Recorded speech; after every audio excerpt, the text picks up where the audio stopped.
Bonjour à tous, j'espère que vous allez très bien et je vous souhaite une très belle année 2025. Je vous fais ma petite vidéo annuelle pour vous parler des énergies de 2025. Donc l'année 2025 est une année 9, vous en avez certainement déjà entendu parler. Et en numérologie traditionnelle, le 9, ça parle de fin de cycle. Donc nous sommes vraiment dans une année qui nous demande quelque part de clôturer les cycles, ou en tout cas qui nous informe que nous sommes en train de terminer les anciens cycles et que nous allons passer vers de nouveaux cycles. Mais comme vous le savez, j'utilise donc la numérologie traditionnelle, mais surtout la numérotarologie en ce qui me concerne.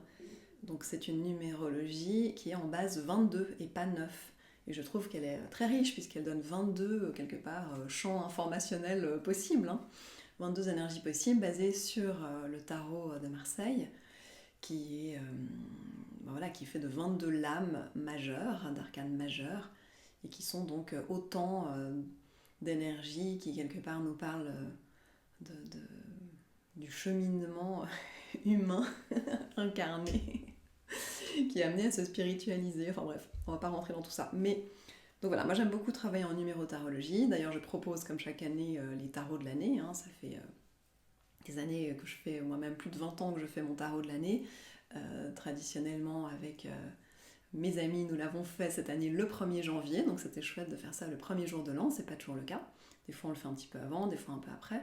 Peu importe, on peut le faire n'importe quand dans les premiers mois de l'année. De toute façon, c'est toujours très intéressant de voir quelles sont les énergies et les graines, les vibrations finalement qui portent notre année à travers les mois et à travers les différentes maisons de l'année, puisque c'est un tarot avec 13 maisons. Et ça nous permet de voir quelles sont les graines en substance et puis les énergies qui sont là et de déjà activer nos forces pour 2025. Donc moi j'adore le faire chaque année et je vous le propose aussi comme vous le savez ou pas. Donc vous pouvez l'acquérir sur mon site ou vous pouvez me contacter et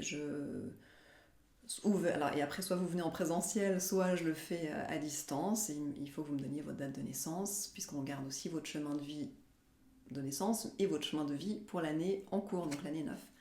Et puis après, c'est moi, si vous faites ça à distance, eh bien c'est moi qui me connecte à vous, qui tire les cartes pour vous et qui vous fait de toute façon la lecture, ou vous venez en présentiel. Enfin voilà, tout est possible. Dans tous les cas, vous avez un audio aussi avec ce qui se dit sur le moment, qui est la lecture du moment. Et ce qui est chouette aussi, c'est de pouvoir le reprendre au cours de l'année et de pouvoir ensuite voir ce qui s'est mis en place.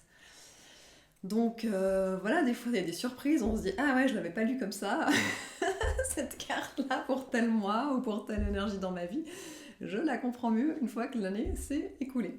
Enfin voilà, et puis c'est déjà un moyen d'activer beaucoup de force en fait quand on fait le tirage de l'année. On sent déjà des activations et même une sorte de guérison qui se produit.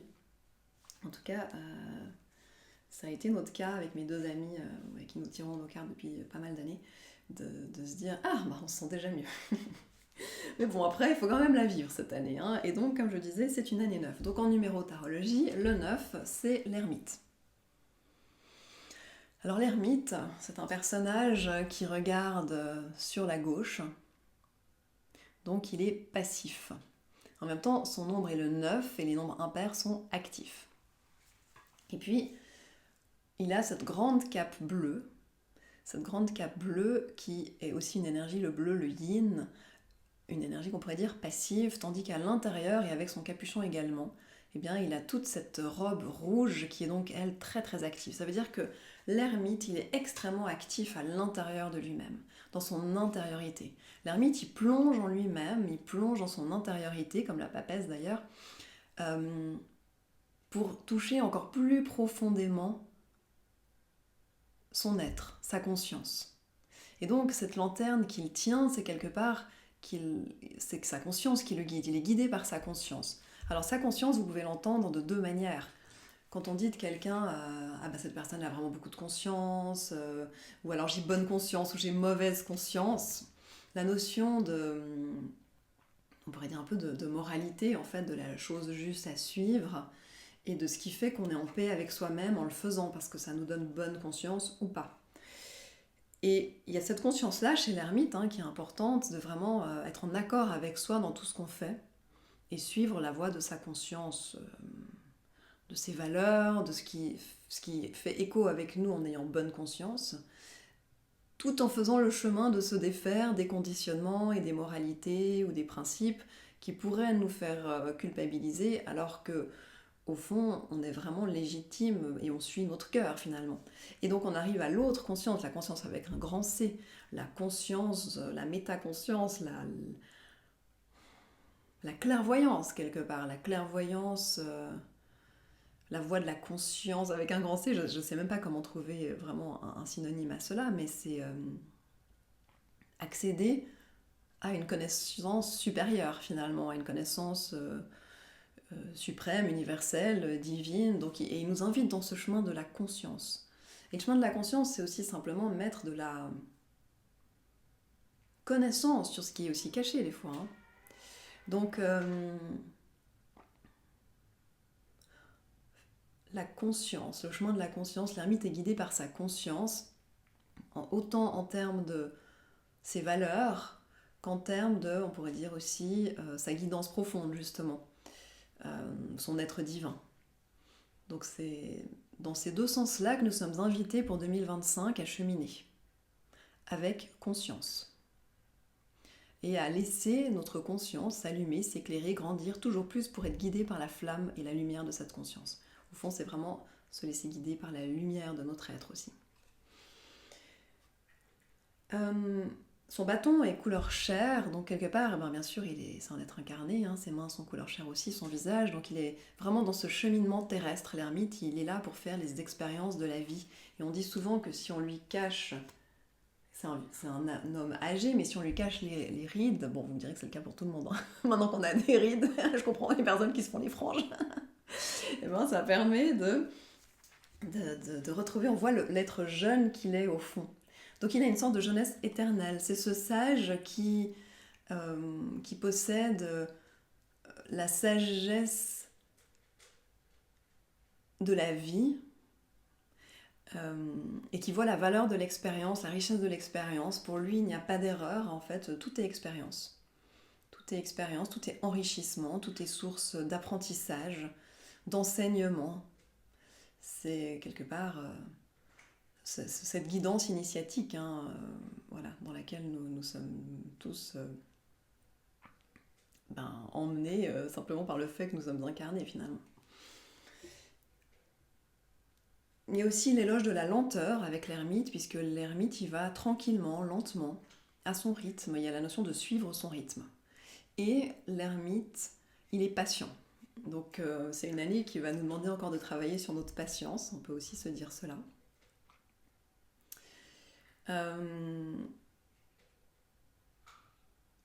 L'ermite,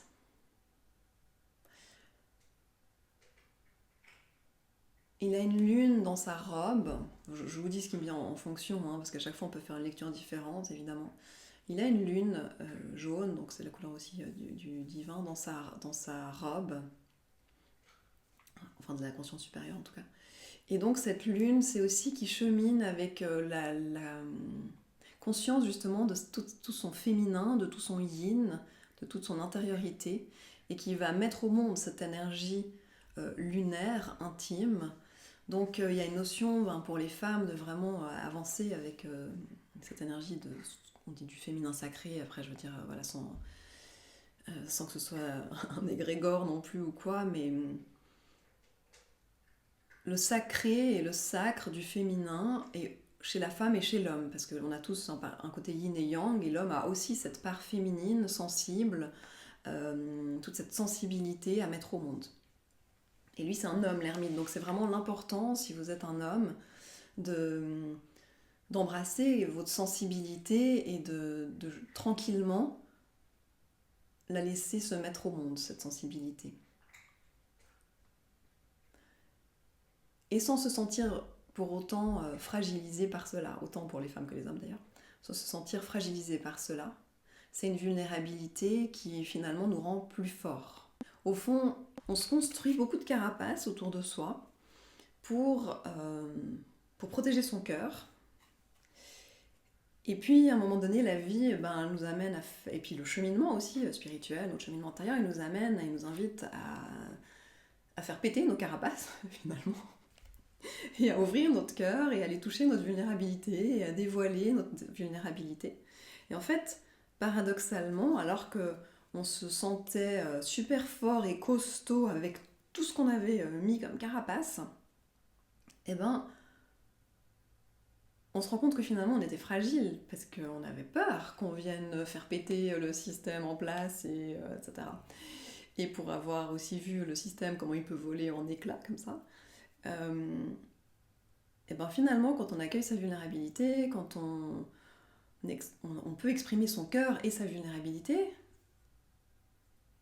qui n'est pas vulnus la blessure, en fait, c'est rien, c'est pas forcément sa blessure, hein, c'est vraiment la part fragile, sensible, innocente en soi, qu'on révèle, en fait, le cœur de son être qu'on révèle, ce qu'il y a de plus à la base abîmable, mais ça ne veut pas dire que c'est la part abîmée, mais c'est ce qu'on pourrait blesser en nous, c'est sûr. Mais quand on est capable de le révéler ou quand on a libéré les couches, ben ça fait que finalement, en fait, on se sent encore plus fort et solide, encore plus puissant, encore plus solide et costaud parce qu'on n'a plus peur d'être abîmé en fait, parce qu'en parallèle on fait tout le chemin qui fait qu'on n'a plus peur d'être abîmé et blessé et qu'on sait qu'on l'est pas en fait.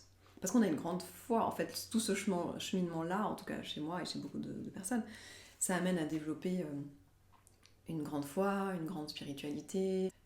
Bref, il y a tout ce chemin intérieur, ce chemin dans notre intériorité, ce chemin qui nous invite à plonger encore plus profondément en nous et à aller voir tout ce qu'on a serré autour de soi et à enlever toutes ces armures qu'on a mises et qui peuvent nous donner l'illusion que parce qu'on n'a plus d'armure, on est fragile, mais en fait, non, on se rend compte qu'on est encore plus fort, encore plus solide, encore plus costaud, encore plus puissant. Et,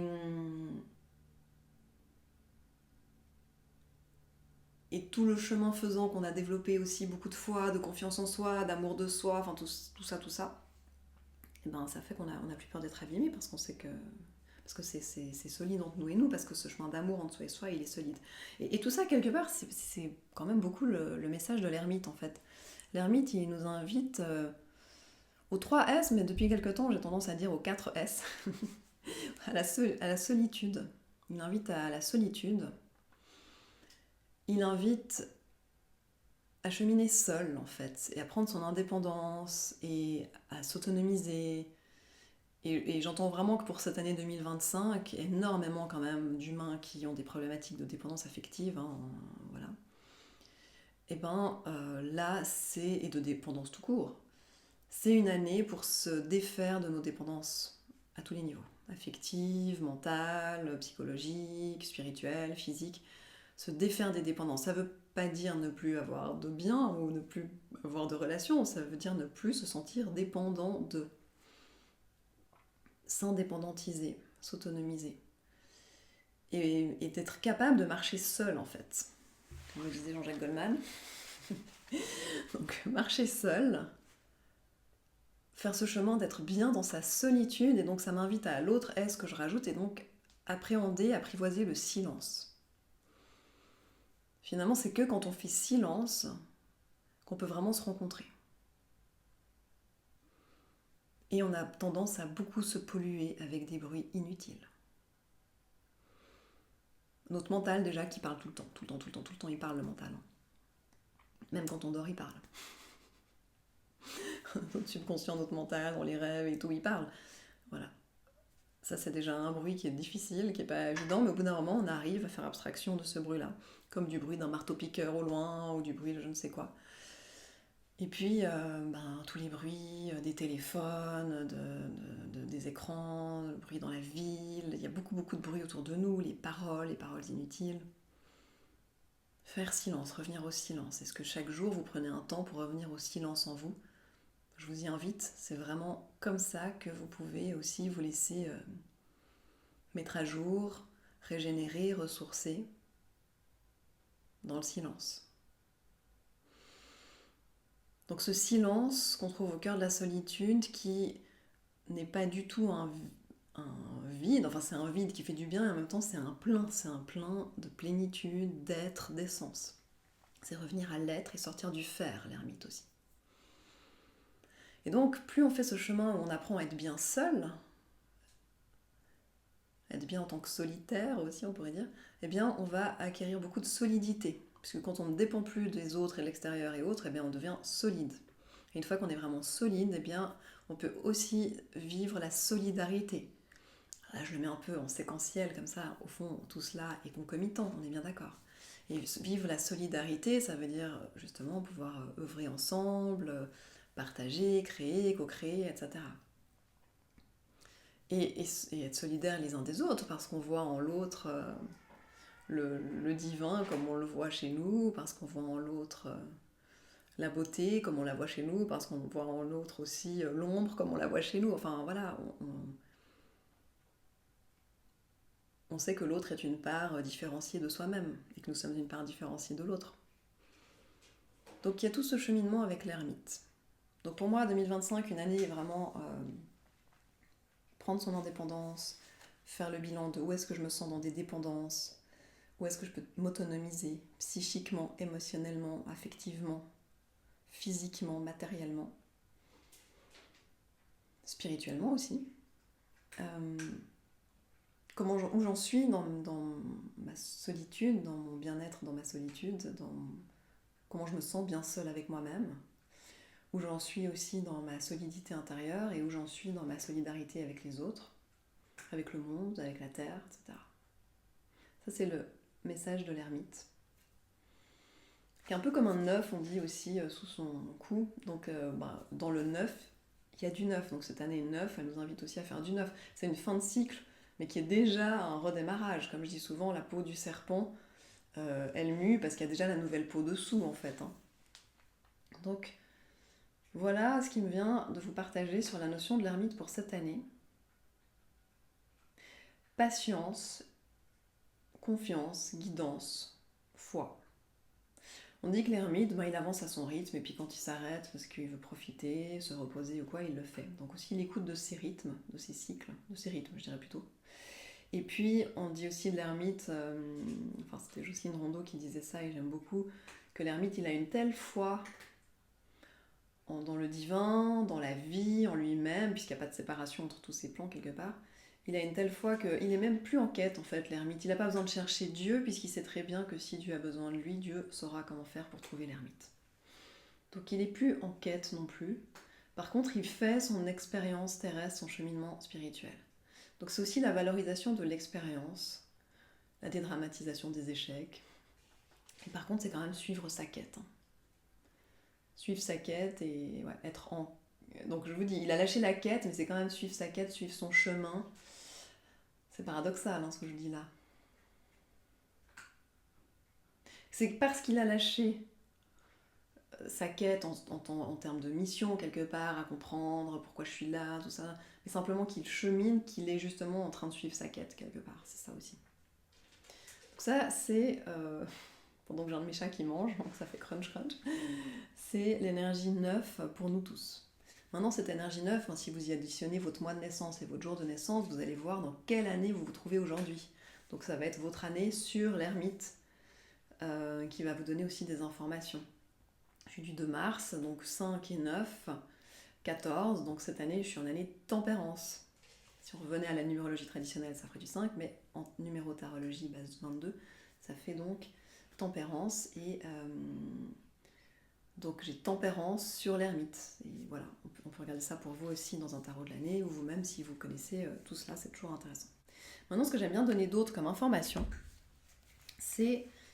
Enfin, moi j'aime bien regarder quelle est l'énergie avec laquelle on rentre dans l'année en cours, donc l'année du 1er janvier, la date du 1er janvier, ce que ça fait, et puis quelle est l'énergie du dernier jour de l'année, le 31 décembre.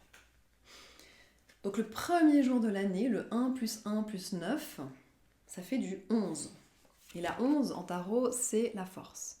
Donc de ce 9 de l'ermite là, c'est un grand guide, un grand sage, tout ce que j'ai dit avant.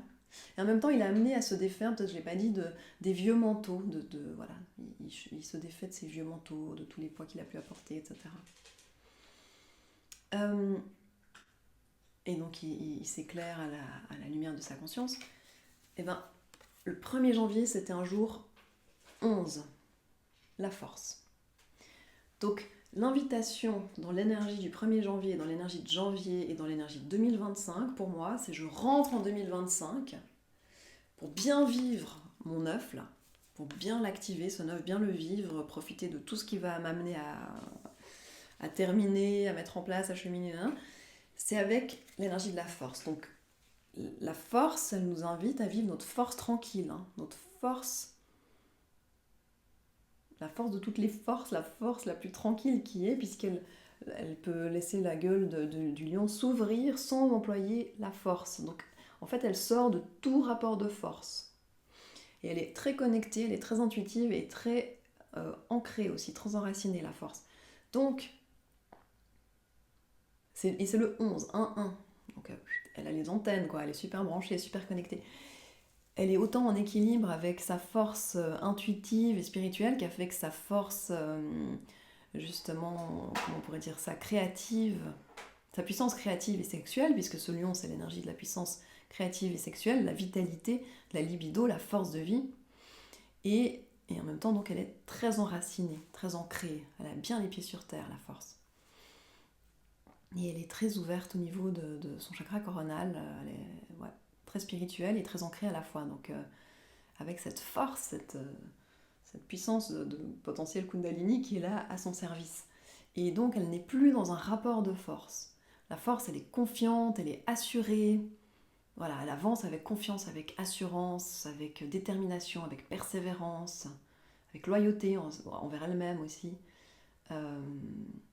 fidélité à elle-même, et avec cette force de vie, cette créativité qu'elle met à son service, ce feu qu'elle canalise finalement et qu'elle sait tempérer. Et donc, vigilance pour bien vivre l'énergie du 9 correctement et sortir des dépendances et tout ce que j'ai dit avant. Hein. Attention, ça vaut pour tous les jours de notre vie, de ne pas rentrer dans des rapports de force. Ou dans quel rapport de force j'ai eu tendance encore à rentrer dans ma vie. Rapport conflictuel, hein, quand je dis rapport de force, puisque tout est finalement un rapport de force, mais au niveau, en tout cas, du champ électromagnétique. Mais dans quel rapport conflictuel j'ai eu tendance à rentrer encore beaucoup dans ma vie en 2024 par exemple, et vers quoi je ne veux plus aller, et vers quoi il est important que je trouve ma force intérieure, ma puissance, ma force intérieure, ma confiance en moi, mon estime de moi, etc., pour ne plus rentrer dans des rapports de force avec les autres, avec certains domaines de ma vie, etc. Donc tout de suite une invitation à s'aligner dans sa puissance pour bien vivre cette énergie du 9. On pourrait le faire comme ça peut-être un peu plus là. Ce couple-là. Donc ouais, hyper important. D'ailleurs, elles sont très complémentaires quand on les met comme ça. Hein. Elle a la robe bleue à l'intérieur, le rouge à l'extérieur. Lui, il a le bâton, elle a le lion. Mais le bâton, c'est aussi la force sexuelle et créatrice dans les 4 éléments. Donc en tarot, il y a les deniers, les bâtons, les épées et les coupes. C'est cette énergie créatrice, le feu créateur. Donc voilà, ils sont en miroir.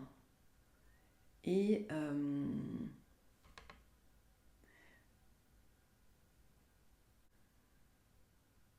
elle a tout ce lassage au niveau de son sternum aussi. Il y a deux choses là qui me frappent, c'est le lassage au niveau du sternum, donc elle avance avec justement dans sa puissance au service du cœur et pas dans des rapports de force ou de pouvoir. Et puis elle a la gorge bien déployée, donc elle est vraiment créatrice aussi, même si c'est pas quelque chose qu'on dit d'elle à la base, mais au niveau de son verbe. Et c'est vrai que plus on communique clairement, et ce qui est quand même possible dans 99% de nos relations, il y a peut-être vraiment certaines relations toxiques où c'est impossible, mais enfin, en tout cas, c'est pas le champ de la communication verbale qui va fonctionner. Mais disons que normalement, entre êtres sains d'esprit, on peut toujours communiquer. Et c'est vrai que c'est en communiquant les choses qu'on arrive à des relations qui sont saines et qui sont... Ben voilà, on dit sa vérité, l'autre dit sa vérité, on dit ses besoins, l'autre dit ses besoins, on dit ses fonctionnements, l'autre dit ses fonctionnements, et alors on peut se comprendre, et alors on peut avancer ensemble. Tandis que quand on dit pas, quand on reste dans les non-dits, dans tout ça, eh ben, c'est là que ça crée des conflits. Donc franchement, il y a 80% des conflits qui peuvent se résoudre par la parole, bienveillante et sincère. Et c'est ça que je vois là aussi, dans ce couple. Donc voilà, de nouveau, ça peut être un petit bilan, on pose par écrit, là, ou comme vous voulez, mais ok. Est-ce que je peux rentrer en 2025 avec cette énergie-là, de cette force tranquille, cette solidité, cette assurance, cette confiance en moi? Et si je peux pas, eh ben je le joue. Les lames du tarot, elles sont très intéressantes à jouer. Donc l'ermite, je sais jamais comment ça ressort à la caméra, mais l'ermite, comme je le disais, il regarde sur la gauche, et donc, enfin, notre gauche en tout cas. Donc de prendre la posture de l'ermite, debout, prendre un bâton, tenir une lanterne. J'ai beaucoup fait ça avec les cartes de tarot, en fait, de les jouer pour les vivre, pour ressentir qui est l'ermite. Un peu comme une constellation comme ça. Et quand on prend cette posture de l'ermite, ça donne quelque chose.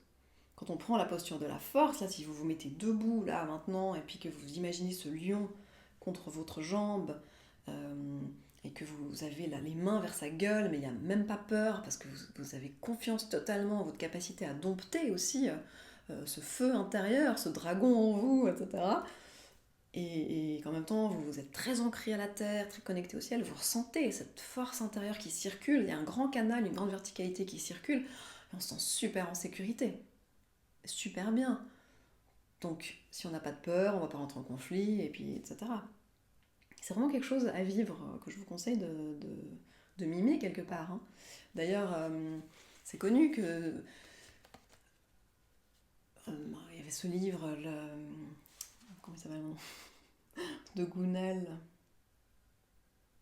L'homme qui voulait être heureux, puis il explique au début de son livre que voilà, je crois que c'était là-dedans, donc, il y a ce guide qui lui dit va marcher, enfin il dit personne ne me remarque, personne ne me voit, je vais marcher sur la plage, les gens ne me voient pas, nanana.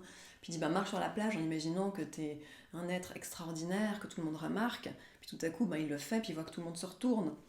Et puis ça marche quand on prend une posture intérieure, sans être dans une idée de tricherie, hein, pas du tout, mais pour vibrer autre chose de soi-même en fait, plutôt que... Hier, j'ai une amie qui me racontait ça et je trouve très joli, où elle invitait son fils aîné, qui a 6 ans et quelques, euh, et qui peut être un peu peureux sur certaines choses, à dire je suis courageux. Puis elle dit mais maman, je suis pas courageux. Mais vas-y, dis-le. Je suis courageux. Ok, allez, encore. Je suis courageux. Je suis courageux. Encore. Je suis courageux. Je suis courageux. Et puis tout à coup l'énergie du courage elle est venue en lui. Si à chaque fois on se fait que de se dire je suis peureux, on s'aide pas. Donc au niveau du subconscient, on sait très bien que c'est hyper important quand même. Les mots qu'on emploie, les mots qu'on emploie sont hyper importants.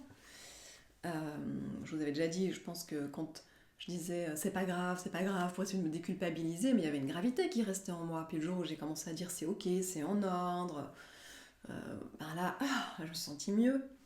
Si on dit, les enfants, je leur dis toujours, c'est trop difficile, on pense, tu pourrais dire, c'est pas facile, ou c'est vraiment pas facile, mais tu donnes facile à ton subconscient.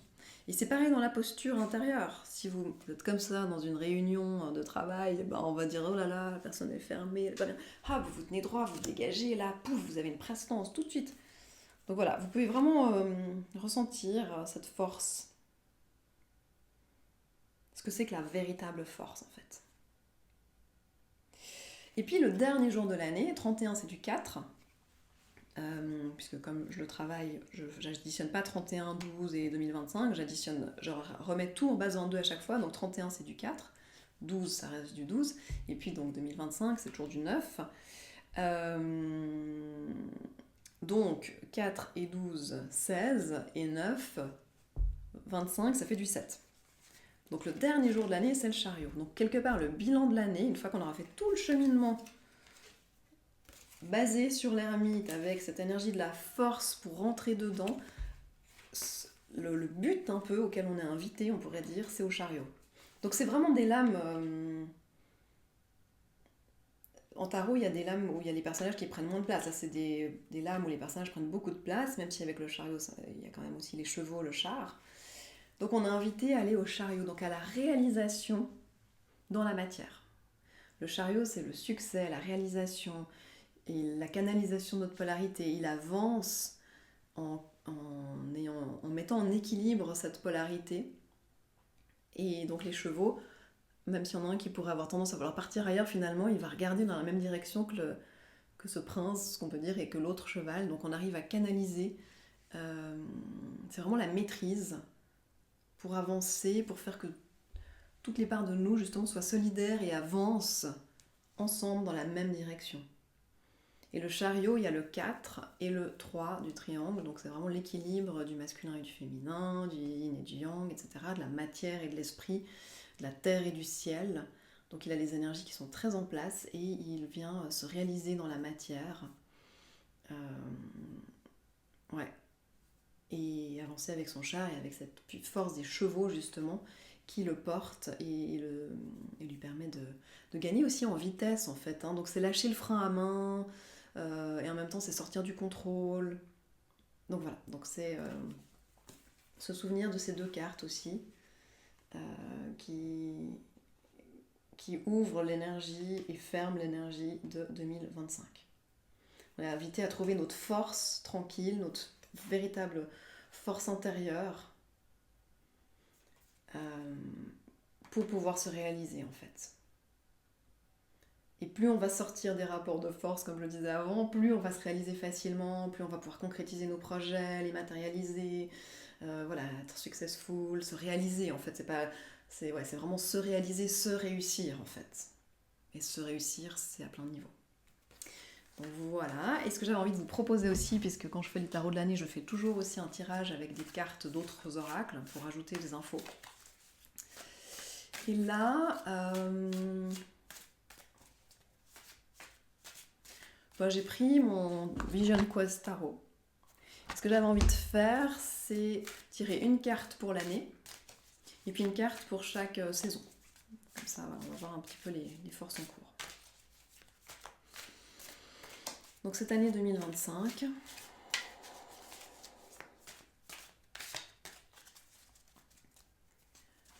Alors, pour l'année 2025. Le père de l'air, la force spirituelle. Donc ça vient confirmer l'énergie du 9 de l'ermite, en fait. Pourquoi ? Parce que la force est de la force spirituelle. C'est-à-dire, là, c'est vraiment l'invitation. Le père de l'air, ça va être la notion du mental aussi, de la psyché. Et donc, trouver cette foi dans notre psyché, trouver cette paix dans la psyché. Et pour trouver la paix dans notre esprit, dans notre mental et aussi notre émotionnel, parce que c'est l'émotionnel qui fait... qui active notre... comment on dit le monkey mind, enfin voilà, le petit vélo dans la tête et aussi toute cette bicyclette émotionnelle. Eh bien... donc plus on peut accéder, comme je disais avec l'ermite, au silence, à son intériorité, à la paix en soi, à ses profondeurs, faire ce chemin de conscience, etc., plus on développe une grande force spirituelle.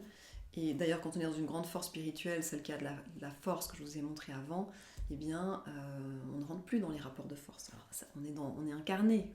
L'ermite dirait oui, il faut quand même faire tes expériences, oui. Mais moins on peut rentrer en force, enfin en conflit, entre soi et soi, d'abord, plus on va être fort spirituellement. Donc c'est la force spirituelle, donc c'est la foi, pas religieuse, mais la foi, la confiance dans sa psyché, un mental, parce que c'est quand même important le mental, c'est aussi, il faut pouvoir s'appuyer dessus, donc un mental solide, sain, disponible, ouvert. Donc le père de l'air, et c'est aussi pouvoir s'appuyer sur l'énergie paternelle, l'énergie du père. Alors le Père, ça peut être Dieu, c'est notre Père, le Père universel. Et c'est vrai que quand on a eu la chance, et c'est mon cas, d'avoir eu un Père qui est très aimant, protecteur, bienveillant à son égard, et le mien m'a transmis beaucoup d'angoisse quand même, mais je veux dire sur un certain plan. Quand on a quand même un Père qui nous transmet tout cela, c'est sécurisant. C'est sécurisant. Donc, on n'a pas tous eu un père sécurisant et aimant. Ou alors, moi, il était très aimant et sécurisant, mais sur certains plans, il était quand même très angoissé aussi. Donc, bien sûr, il y a des insécurités à dépasser, des anxiétés à dépasser.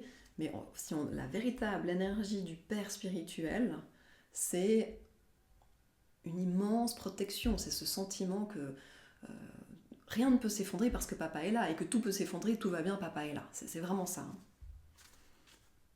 Donc d'aller s'appuyer sur cette force-là à l'intérieur, mais faisant partie de nous. C'est ce Père en nous, en fait, qui nous soutient et nous habite quoi qu'il arrive. Donc ce Père, ce divin, après, voilà, vous y mettez le mot que vous voulez, ce guide intérieur qui nous soutient, ce sage, c'est l'ermite, hein. Ouais, c'est l'ermite. Ce grand sage là qui nous guide, où on sent qu'on est protégé, quoi. Et puis alors, on va voir l'énergie pour, donc on pourrait dire la saison de l'hiver dans laquelle nous sommes, ou les 4 premiers mois de l'année, on pourrait dire plutôt. Le 4 de feu, l'accomplissement. Donc, pendant cette période-là de janvier, février, mars, avril, important d'accomplir, d'œuvrer. Ça veut dire que c'est quand même une énergie où il y a des actions à mettre en place. Il y a réfléchir aussi sur comment je m'accomplis, en quoi j'ai envie de m'accomplir pendant cette année, pour que même si on n'est pas encore accompli à la sortie de l'année, ben en fait on met déjà les graines de cet accomplissement. C'est aussi honorer qu'il y a déjà tout cet accomplissement en soi et regarder tout ce qu'on a déjà accompli pour apaiser les parts de nous qui pourraient avoir toujours l'impression qu'il faut faire plus. Et si on est dans le plus, on va pas bien vivre l'ermite. Parce que l'ermite, il faut pas le presser, quoi, hein, il va à son rythme. Et on va commencer à rentrer dans justement des résistances, des rapports de force, des conflits intérieurs, pourquoi ça s'accomplit pas, nanana.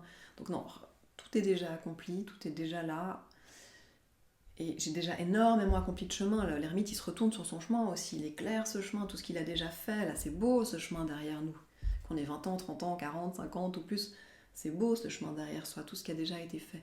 Et se nourrir et continuer de se nourrir de tout ce qui a déjà été accompli.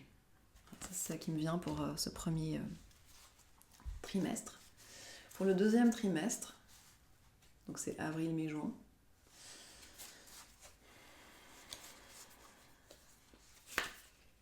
la mère universelle cette fois. Donc, au fond, ces 4 cartes que je tire en plus, elles nous accompagnent pour toute l'année. La mère universelle. Je ne sais pas si je l'ai montré l'autre d'ailleurs, pardon. L'accomplissement. Et qui était le 4 de feu. 4, l'énergie du 4, c'est la structure aussi. Là, la mère universelle, le 3. Donc on retrouve ce 4 plus 3 aussi du chariot. Hein. Donc avril, mai, juin. Et en général, on pourrait dire dans ce deuxième trimestre. Et pour cette année, comme autre ressource disponible, dans cet accomplissement de tout est déjà là, en ayant bien posé ce que je souhaite accomplir aussi, comment je souhaite m'accomplir, tout simplement, bien faire appel à cette énergie de la mère universelle, cette autre sagesse, la sagesse cette fois, bien sûr, il n'y a pas d'ermite, il n'y a pas de grand sage sans une grande sage derrière aussi. Hein. Donc aller trouver cette énergie maternelle, maternante, cette autre protection. Il y a la tortue sur cette carte, donc la sagesse ancestrale, pouvoir s'appuyer sur la sagesse ancestrale aussi. Et alors que l'accomplissement parle d'être quand même dans l'action, là, la mère universelle, c'est être dans la compassion, dans l'amour, dans l'accueil, dans tout le côté nourricier, en fait, développer tout le côté nourricier.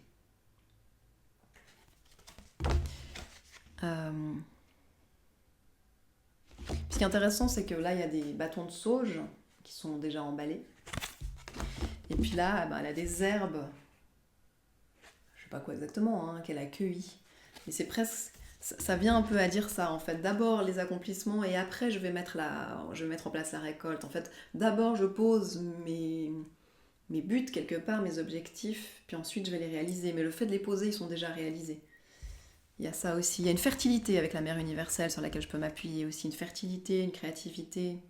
Faire appel à la nature, à Gaïa, à la terre-mère. D'ailleurs, avril, mai, juin, il y a cette énergie en général printanière qui remonte, le soleil, ça fait du bien, on a besoin de ça. Et c'est une énergie très verte, hein, justement, donc beaucoup d'énergie de guérison dans cette carte aussi, de fertilité, être dans le cœur et en même temps œuvrer avec le cœur. Alors, juillet, août, septembre. Le 6 de l'air, la clarté.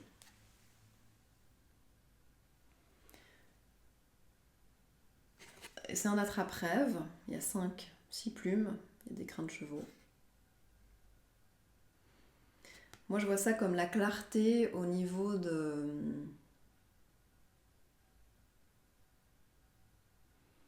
La clarté, la clairvoyance, faire la clarté sur ce qui est vraiment de l'ordre de mon rêve ou ce qui est de l'ordre de l'illusion. Ne pas me laisser happer par les cauchemars. Activer mon immunité intérieure pour sortir des cauchemars et aller vers le plan des rêves. Travailler avec mon moi du rêve. Ce moi qui co-crée ma vie incarnée. Pour moi, c'est une invitation à un chemin de co-création. De co-création et de clarté mentale là aussi. De discernement. Et de désembrumer tout ce qu'on aurait pu laisser s'embrumer peut-être dans les premiers mois de l'année, si c'est le cas. Si tout est clair, ben génial. Sinon, ça voudra dire aussi de bien apporter de la clarté, de la lumière, désembrumer ce qui doit l'être. Et alors en général, on peut compter sur cette grande clarté dans les mois juillet, août, septembre. En général, c'est là qu'il y a le plus de soleil, il y a le solstice d'été, tout ça. Mais voilà, s'appuyer sur la lumière, faire la clarté.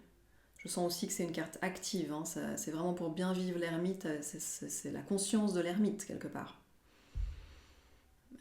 Ce chemin de conscience, ça demande de faire son chemin intérieur et de voir clairement qui je suis, qui est l'autre, quelles sont mes peurs, voilà, où j'en suis dans l'amour de moi-même, quels sont mes rêves, quels sont mes valeurs profondes, quels sont mes conditionnements, quelles sont mes ombres. Il y a un chemin, un tri, là il y aura un gros nettoyage à faire.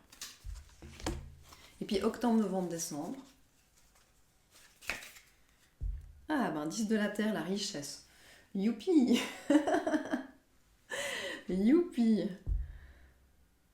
Abondance, prospérité, voilà, en faisant tout ce cheminement, en partant de l'ermite et bien aligné dans la force juste, on pourrait dire, dans la justesse de la force, dans la force juste, en sachant qu'on est amené vers le chariot et donc vers la réalisation de notre être et dans la réussite justement, dans l'enrichissement à tous les niveaux, en faisant appel à cette force spirituelle, à cette force dans le mental, dans la psyché, cette foi dans le mental, cette clarté dans le mental, avec la confiance d'avoir déjà tout un accomplissement derrière soi et de pouvoir accomplir encore bien plus et de se mettre en mouvement vers cet accomplissement qui suit, en étant aussi soutenu par cette mère universelle, c'est-à-dire cette énergie d'amour, de compassion, de soutien, de nourrissement intérieur, en honorant la mère en nous, à l'extérieur de nous, au niveau de la terre, de nouveau, qu'on soit homme ou femme, la terre-mère, etc., et en s'appuyant sur la fécondité de la terre, en faisant clarté